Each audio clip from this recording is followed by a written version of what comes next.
Je suis Patrick. Il y a une dizaine d'années, j'ai cofondé avec Paola et Laura Fascist Black Magazine.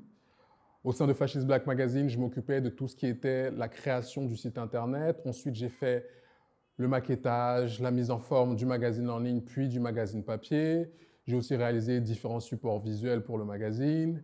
J'ai fait des vidéos backstage. Je me suis occupé des retours shopping en bureau de presse. C'était pas très glamour. J'ai également organisé les Fascist Parties. Globalement, je faisais un petit peu tout ça. Comment est-ce que je suis arrivé sur le débrief? Déjà, c'est personnel. Je veux dire, quand ma sœur Paola m'appelle, j'arrive parce que très souvent, elle a de très bonnes idées, donc j'aime bien travailler avec elle. Ensuite, je trouve que le débrief, c'est une émission qui est très plaisante à regarder, mais aussi très plaisante à produire.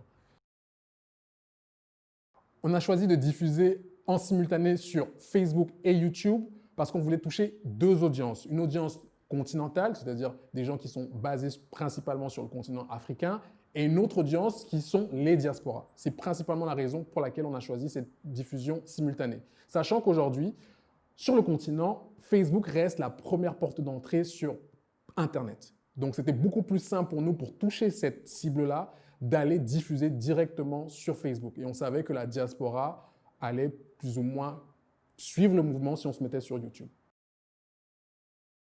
Les trois pays où nous sommes le plus regardés sur YouTube sont la France, les États-Unis et le Cameroun. Les trois pays où nous sommes le plus regardés sur Facebook sont la France, le Cameroun et la Côte d'Ivoire. Concernant la tranche d'âge, on va dire qu'on est regardé par à peu près tout le monde, mais les deux fourchettes les plus représentatives vont être 25-34 ans et 35-44 ans. Et concernant le genre, 60% d'hommes, 40% de femmes, que ce soit sur Facebook ou YouTube.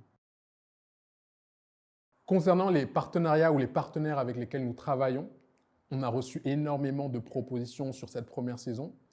On privilégie une approche plutôt qualitative que quantitative. Pourquoi on fait ça? En fait, notre objectif, c'est d'abord de privilégier notre audience. On veut que notre audience garde une expérience de visionnage fluide. Si vous souhaitez travailler avec le débrief sur la saison 2, la meilleure chose à faire, c'est de nous envoyer un email à contact@panel.com, de vous présenter, de nous expliquer quel est votre projet et ce que vous nous proposez. C'est aussi simple que ça.